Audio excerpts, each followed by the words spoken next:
아버님의 말씀에 모든 것이 다 들어가 있습니다. 우리 이제 그 부모님의 말씀을 가지고 어떻게 실천 궁행할 것인가.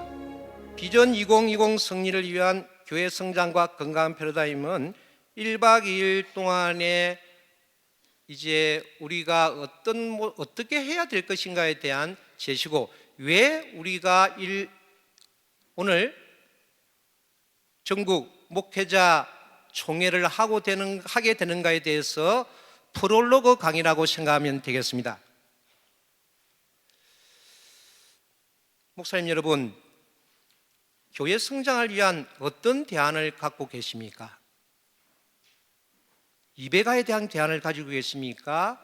400가에 대한 대안을 가지고 계십니까?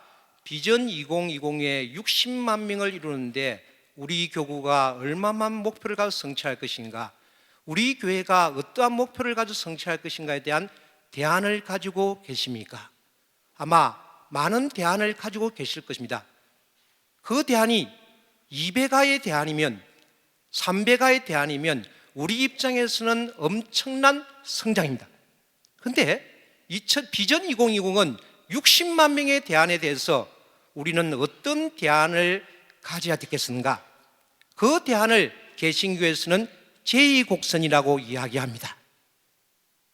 자, 두 번째, 교회 성장을 위한 패러다임을 어떻게 전환해야 된다고 생각하십니까? 그럼 그 대안이 있으면 패러다임을 전환해야 됩니다. 저는 감히 이런 말씀을 드리고 싶습니다. 비전 2020을 승리하려면 지금까지 가지고 계신 목사님의 그런 목회관을 잠시 7년 동안은 출반 이 한 해에 지우개로 지우십시오. 세 번째, 훈독가정교회를 통한 교회 성장에 대한 확신을 갖고 계십니까? 제가 몇 분에게 물어보니까요, 확신 가진 분들이 그렇게 많지 않습니다. 그럼 1번, 2번이 돼야 3번이 나오거든요. 어떤 대안을 갖고 계십니까? 교회 성장을 위한 패러다임을 어떻게 전환해야 된다고 생각하십니까? 이것을 저는 한번 감히 목사님들에게 말씀을 좀 드리고자 합니다. 우리 교회는 지금 어디로 가야 합니까? 어디로 가야 합니까? 7년 노정의 첫 해를 출발합니다. 참아버님 연결을 가시고 참어머님 항상 눈물로써 세계평화통일가정연합 재단을 지키고 계십니다. 총회장님 24시간 비전 2020을 위해서 불철주야 사생결단하십니다. 우리 교회는 정말 어디로 가야 합니까? 천일국 시대의 이전의 시대와 천일국 시대의 말씀에서 천일국 이전 시대는 대섭리를 통한 말씀 선포 시대, 섭리의 종적 축을 세우는 시대, 천진 참부님께서 섭리를 완성, 완료, 완결한 가운데 다 이루었다, 다 이루었다, 다 이루었다, 다 이루었다, 다 이루었다 하시고 아버지는 떠나셨습니다. 이제 이 천일국 시대에 천일국의 실체화 시대, 선포한 말씀의 실체화 시대, 섭리의 행적 정착 시대, 신종족적 메시아 책임 분담 시대가 저희들에게 왔습니다. 저도 같이 목회를 현장에서 했습니다. 항상 목회자 총회하면 무거웠습니다. 올라올 때도 무거웠고 목회자 총회하는 기간 동안도 내가 할 수 없는 비전들이 너무나 많았습니다. 내가 책임 분담하지 못할 것이 너무나 많아서 감당하기가 힘들어서, 아버지 하나님, 이 감당하기 힘든데 어떻게 합니까? 그렇게 참 속으로 눈물을 흘리면서 현장으로 돌아가면 현장에 있는 식구들과 또다시 아버지의 뜻이니까 우리 갑시다 하고 눈물로 호소해서 갔지만, 식구님도 많이 지쳐있고 목회자도 참 많이 지쳐있는 우리의 모습은 아닌가 스스로를 저도 한번 돌이켜봅니다. 그렇지만 우리는 섭리의 종교고 메시아를 만난 종교이기 때문에 이 길은 가야만 되는 길입니다. 그러면 식구들을 어떻게 행복하게 교회를 만들어서 모든 식구들이 행복하게 신앙생활을 할 수 있을 것인가, 거기에 초점을 두고 저는 개신교를 찾아다녔습니다. 저는 개신교 신앙을 했습니다. 개신교 신앙을 하다가 통일교에 들어오니까 너무너무 적응하기가 힘들었습니다. 그래서 원리의 말씀을 알고 6년 동안 고민하다가 통일교에 들어왔습니다. 통일교에 들어온 이유도 뭐냐면 대학교 4학년 때 예쁜 색시를 만나는 바람에 도망가지도 못하고, 이게 어떻게 하지? 우리 집 사람이, 제가 보니까 참 좋은 사람이었어요. 일본 사람인데 우리 집 사람이 이런 말을 했습니다. 2년 동안만 목회만 하자. 2년 동안 목회를 했는데도 너무 힘들어서, 나는 2년 동안 이 헌신생활을 하면 또 나는 도망치야지. 그런데 지금까지 도망치지 못하고 이 자리에 있었던 것은 저희 변화입니다. 이왕 들어온 길 행복하게 가자.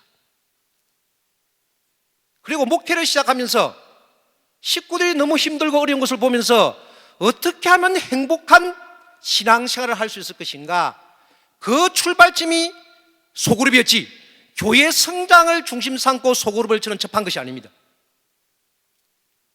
어떻게 하면 식구를 섬기고 어떻게 하면 식구와 행복한 교회를 만들어 갈 것인가, 식구와 같이 눈물 흘리고 식구의 어려움이 피부에 들어오고, 그리고 서로가 목회자와 식구가 가인 알벨 관계가 아니라 정말 가족이라는 관점을 가지고 갈 수 있는 것이 무엇일 것인가, 그 발견했던 것이 소그룹이요. 우리 교회는 훈독가정교회인데 이 훈독가정교회를 보니까 아버님이 1970년부터 하셨던 말씀이고, 부모님의 천일국 이후에는 부모님의 유업인 것을 알고서는 저는 미쳐서 삽니다. 어떻게 하면 행복한 교회, 어떻게 하면 축복 가정이 행복한 가정이 될 것인가, 그리고 목회자가 어떻게 하면 행복한 마음을 가질 것인가. 1970년 6월 7일 통일교회는 무슨 목적을 중심 삼고 나가고 있느냐? 가정교회입니다. 종족적 메시아를 믿는다고 해서 홈처치가 없어지는 게 아닙니다. 이 50억 인류가 복귀되더라도 홈처치는 필요합니다. 통일해야 돼요. 몸과 마음이 통일되고 온 세계가 통일해야 하는 것과 마찬가지로 홈처치도 종족적 안팎으로 통일돼야 합니다. 마찬가지 공식이라고요. 원래 홈처치로 완성한 사람이 자기 친척 종족적 메시아 자리에 들어가라는 거고요. 저는요, 말씀선지 210권 189페이지를 처음 접하가서요, 전율이 몸속에 왔습니다. 신종족적 메시아는 훈독가정교회에서 승리하는 것이 아버지의 유업이었구나. 참어머님의 간절한 소망, 2020년 7년 안에 이 나라를 하늘 앞에 봉헌하는 날까지 여러분 생애의 최고의 해를 만듭시다. 내가 2020년에 아버님 100세 때에 이 나라를 봉헌해 드리겠다고 말했죠. 거기에 모두 동참해서 충효열의 대일에 반열에 모두 등단되는 지도자들이 되기를 간절히 부탁합니다. 2013년 양력 1월 9일 전정구. 훈독가정교회를 통해서 실제 천일국을 정착하기 위해서는 우리는요, 어떤 곡선을 가져야 되느냐, 그것이 중요합니다. 오늘 최종적인 완성의 완결을 아버지 앞에 돌려드렸사오니, 지금까지 한 생애를 아버지 앞에 바친 줄 알고 있사오니, 그 뜻대로 이제는 모든 생을 종료하는 시간을 정성들여 종료하는 시간을 갖춰 종족 메시아의 국가를 대표할 수 있는 이름을 다 이루어가지고 그 일을 다 이뤘다. 아주 참 아버님께서 우리에게 남겨놓으신 유업과 축복 가정에게 위임된 사명은 우리 모두 신종족적 메시아가 되는 것이다. 무엇을 통해서요? 훈독가정교회 확산을 통한 실체 천일국을 창건하는 것이 신종족적 메시아의 미션이요, 사명이요, 핵심 가치가 되겠습니다. 자, 그러면 우리 교회는 어떤 모습인가? 우리 교회는 지금 비전 20을 주임 삼고 어떤 모습인가? 여기 계신 목사님들, 사모님들 정말 수고하신 가운데 2012년도 기원절을 중심 삼고 저희들은 제적, 예배, 헌금, 전도, 교육이 증가했습니다. 협회에서는 목사님들의 수고와 식구들의 수고에 의해서 우리 교회가 이제 새로운 도약을 할 수 있는 위치까지 왔다고 저희들은 평가를 하고 있습니다. 그만큼 목사님들도 이제 20년, 30년, 어떤 목사님 40년, 그만큼 많은 능력을 배양했기 때문에 어디 종단, 교단보다도 더 큰 힘을 발휘할 수 있는 최적의 기회입니다. 지금 목사님, 개신교의 성장을 보니까요, 작은 교회에서 대형 교회로 옮겨온 수족관 고기들이 아주 많습니다. 그래도 그들은 교회 성장으로 이야기합니다. 우리는 한 번 축복 가정은 영원한 축복 가정이다. 그들을 어떻게 정말 사랑하고 부모의 심정으로 어떻게 그들을 품느냐에 따라서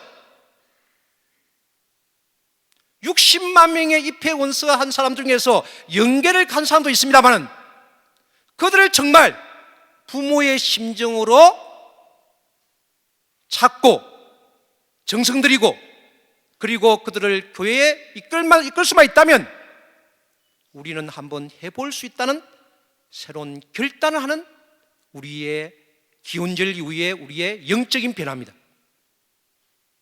선천시대는 아버님의 카리스마에서 움직이는 교회이지만 후천시대는 어머님의 모성애를 중심 삼고 내실을 다지는 행복한 교회를 어머님은 원하십니다. 신령과 진리가 충만한 가정이라 이제 때가 왔습니다.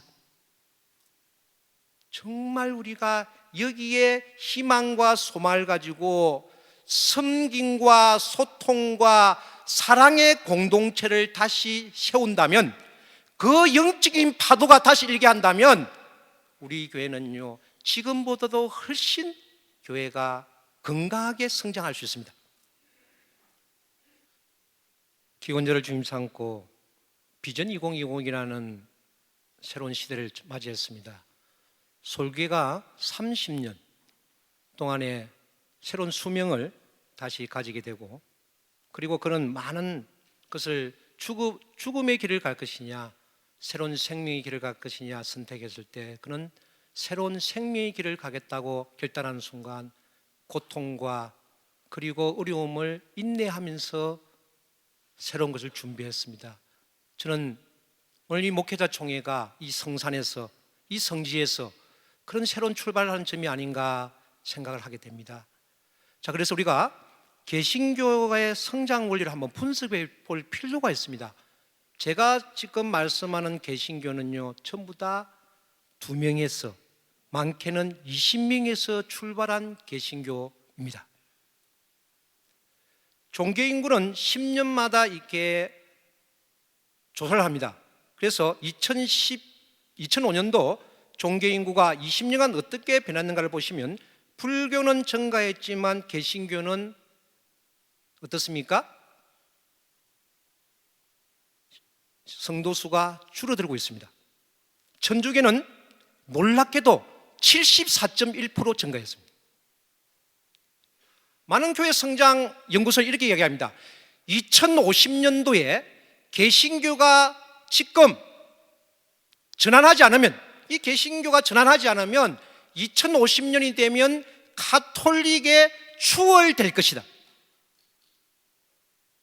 원불교 13만 명이죠. 근데 4대 종단 안에 들어갔습니다.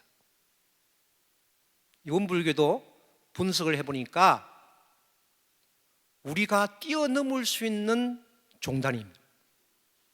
그 분석이 다 해놨습니다. 이 원불교가 어떻게 해서 4대 종단에 들어갔는가 봤을 때 13만 명을 가지고 4대 종단에 들어갔다는 것은 우리도 이제 새로운 전열을 갖추어서 행복한 교회로, 이 나라에 영향력을 줄 수 있는 교회로 전환을 시작하면 우리도 몇 년 안에 총회장님께서 발표하셨던 그런 8대 종단 안에 들어갈 수 있는 능력과 에너지를 가지고 있습니다.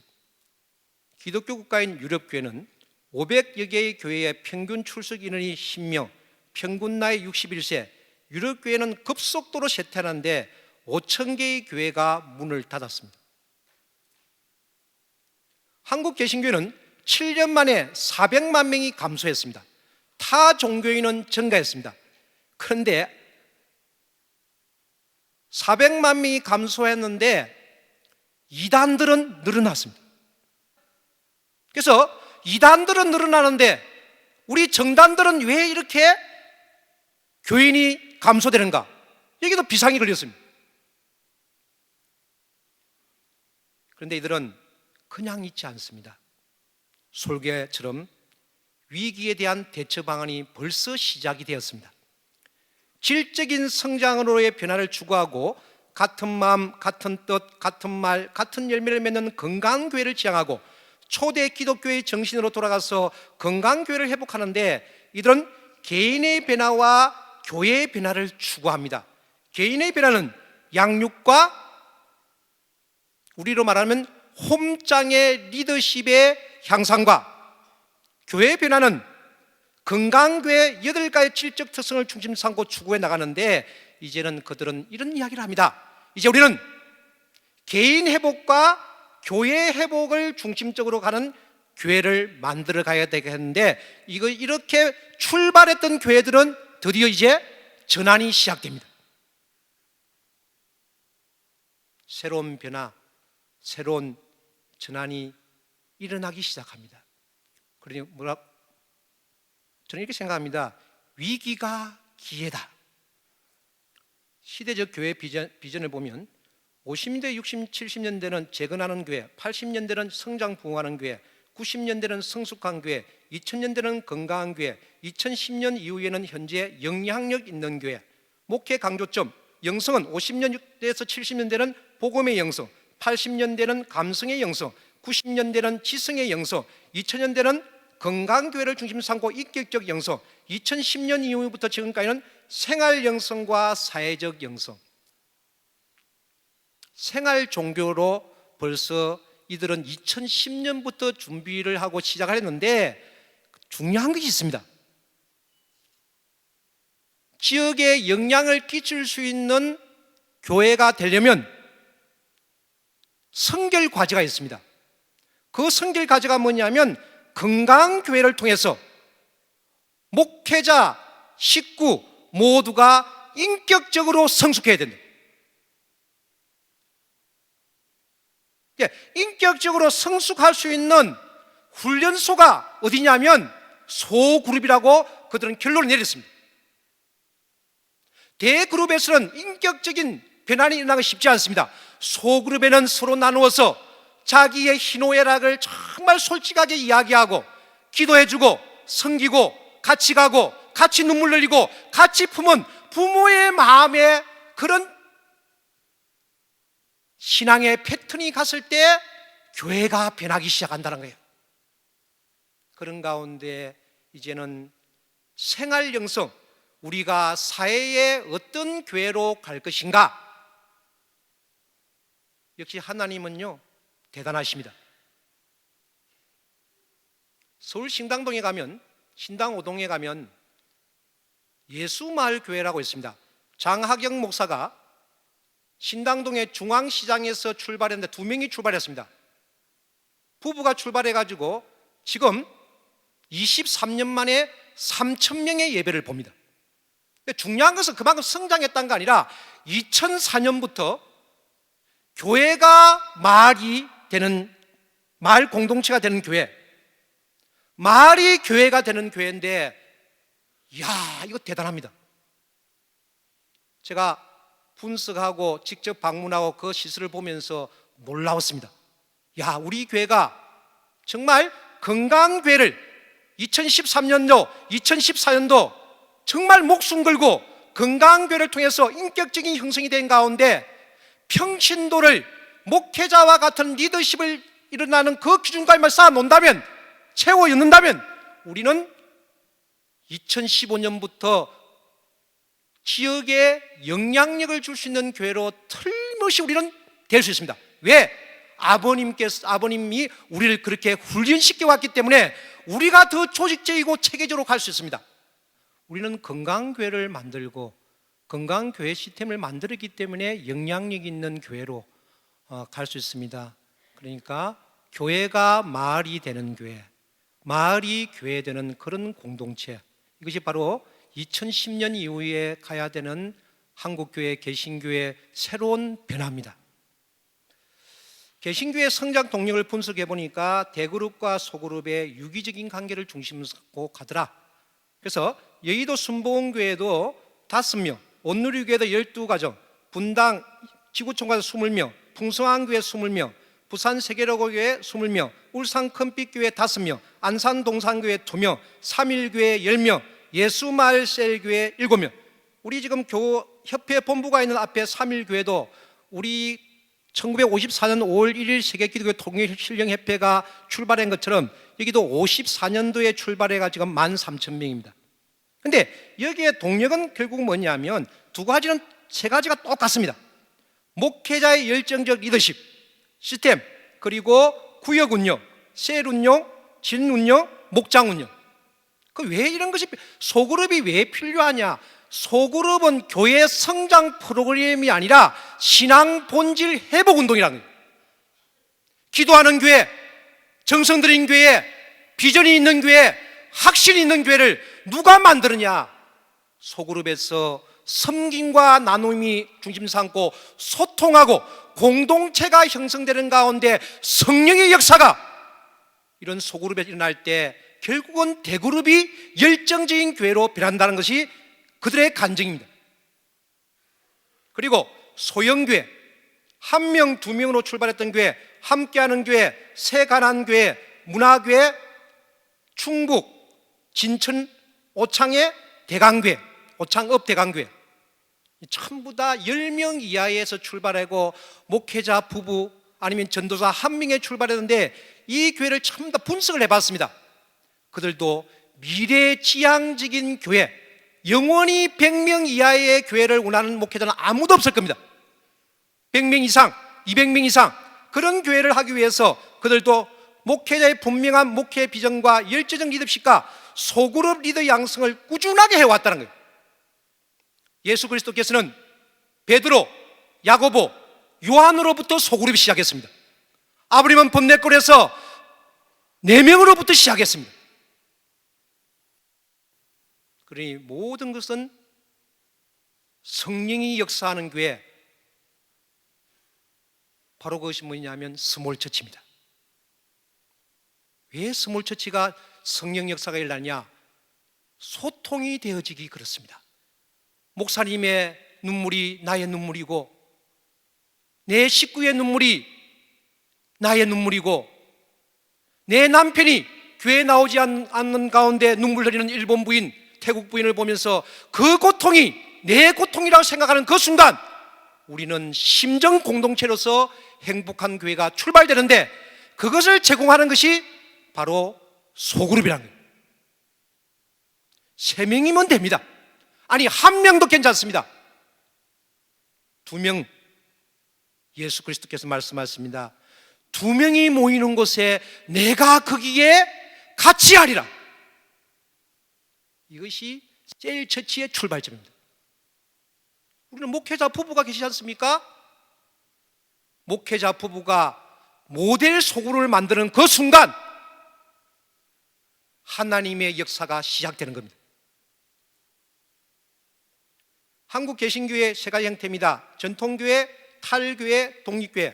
전통교회는 전통주의 교회, 탈교회는 신비주의와 은사주의, 독립교회는 외국에서 유학을 하고 돌아와서 교회를 세워서 있는 교회. 강남, 서초, 그리고 홍대 중심사원인데 지금 5년 사이에 거의 300개 정도가 세워졌습니다. 전부 다 스몰처치입니다. 그런데 한국 개신교회 10년 후의 변화는 전통교회는 쇠락하고 탈교회와 독립교회가 이제 부흥한다.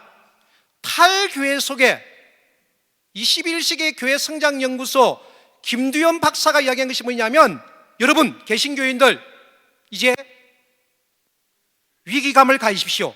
이 탈교회 속에 어떤 교회가 있냐면 이단교회가 있습니다.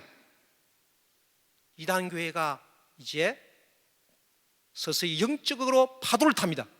우리가 이랬어야 되겠습니까? 그래서 우리는 이제 사람 중심에서 사역 중심으로 변화가 필요하고, 목사들의 폐쇄적인 패러다임의 확산을 하고, 이제 제도적 분위기 안에서 새 식구의 부정을 어떻게 할 것이냐, 젊은 척 이탈에 따른 교회의 노령화를 어떻게 할 것이냐, 패러다임의 전환과 새 식구의 부정과 교회의 노령화를 어떻게 할 것이냐, 이제는 사람 중심에서 사역 중심으로 변화되어야 한다는 것을 가지고 평신도를 사역자로 만드는 운동을 더 강하고 담대하게 지금 해나가고 있습니다. 그렇지 않으면 우리는 이단교회와 가톨릭의 이제 보다도 더 침체된 교회로 간다. 비전 2020 승리를 위해서 건강한 패러다임을 통한 교회 성장이 필요합니다. 비전에 대한 확신과 열정이 사로잡혀야 합니다. 양육과 홈장 리더십 교육, 신종족적 메시아의 질적 향상, 열린 모임을 통한 전도 체질화, 신령과 진리의 역사에 일어나는 간정, 소그룹 내에서 성인과 나눔의 치유 간정, 건강한 교회의 장단기 목표 수립, 이것이 우리 교회의 비전이 되어야 됩니다. 지금 좀 이해하기 힘드시겠지만 강의를 하면서 이 6가지에 대해서 어떻게 how to do 하는가에 대해서는 말씀을 드립니다. 이 비전이 확신이 차이면 전도와 양육 소그룹이 활성화되고 전도 정착률이 향상이 되고 예배 참석자가 증가된다는 것이 분석하고 점검했던 겁니다. 우리가 지금 어느 비전을 가지고 있느냐, 어떤 비전을 가지고 비전 2020의 확신과 열정을 가지고 있고 어떤 대안을 가지고 비전 2020으로 갈 것이냐, 그에 대한 하나의 제시할 수 있는 대안이라고 감히 말씀드릴 수 있습니다. 대그룹과 소그룹, 대그룹은 소그룹인데 크리스티나 슈바르트 박사의 교회 성장의 8가지 질적 특성 중에서 소그룹에서는 필요 중심적 전도, 소그룹의 활성화, 사랑의 관계가 일어납니다. 대그룹에도 5가지 일어나는데, 그런데 소그룹이 진정으로 변환되어야 대그룹을 열정적이고 화합적인 5가지의 질적 요소가 자동 발생적으로 일어나기 시작합니다. 이 부분도 조금씩 강의하면서 말씀을 드리겠습니다. 신종적 메시아 활동의 활성화를 위해서 가장 필요한 사항이 무엇인가? 분봉왕, 국가메시아, 선배 원로 가정 설문조사를 철력 1월 11일, 양력 2월 20일 천정궁에 했었는데 모든 분들이 훈독가정교회 교육을 해주십시오, 이런 건의가 들어왔기 때문에 이건 교육청에도 하나의 동기가 되어졌습니다. 비전 2020 승리를 위한 전략지도입니다. 목회자 역량 강화를 통해서 사역자가 양성되고 그런 가운데 핵심 프로세스가 개선됩니다. 새 식구 정착, 휴먼 식구 관리, 프로세스 개선, 훈독가정교회 운영 지원 체계 수립. 그렇게 하면 식구가 행복한 만족도가 높은 교회가 됨으로써 전도인은 증가, 축복인은 증가를 통해서 예배인이 증가하고 헌금액이 증가하는 가운데 비전 2020을 이제 달성해 갈 수 있습니다. 핵심 전략 강제, 목회자의 중간 지도자 양성 역량 강화, 훈독가정교회 운영 지원을 위한 중간 지도자 양성, 훈독가정교회 운영 지원 시스템 정착, 홈처치 중심한 전도 정착 시스템 구축, 홈처치 중심한 휴먼 식구 치유 프로그램. 그래서 우리가 단계별로 이제 교회 성장 지표에서 전체 한국 통일교회의 모든 것을 다 분석했을 때 가장 중심이 뭐냐, 무엇든 대안을 가지고 가느냐, 핵심 전략 과제가 무엇인가? 목회자의 역량 강화와 평신도의 동력화, 식구의 신종족적 메시아, 그리고 훈독가정교회에 대한 투입, 그런 가운데 정착 시스템과 휴먼 식구 치유 프로그램이 돌릴 때 우리는 비전 2020을 승리할 수 있는 전략 지도를 만들 수 있습니다. 2023년 전국 목회자 총회는 구체적인 실행 방안을 가지고 제안하고 설명하는 가운데 학습하고 개교회에 맞는 방안 토론, 저는 답을 드리지 않겠습니다. 이제는 현장에서 답을 찾으십시오. 저희들은 하우 투두만 가르쳐 드리고 정책을 제시하고 현장에서 답을 찾아야 됩니다. 현장에서 교구장을 중심 삼고 TF팀을 만들어서 현장에서 모델을 만드시고 현장에서 뭔가 희망을 가지시고 현장에 맞는 정책이 나오는 가운데 협회가 정말 현장에 감사하고 현장을 통해서 협회가 정책을 만드는 그런 비전 2020이 물 흐르듯이 흘러가야 된다고 생각을 합니다. 마지막으로 찬양 한 곡 하시고 각자 기도하고 첫 번째 강의를 마치겠습니다. 예, 찬양 같이 하시죠. 박수 치면서요.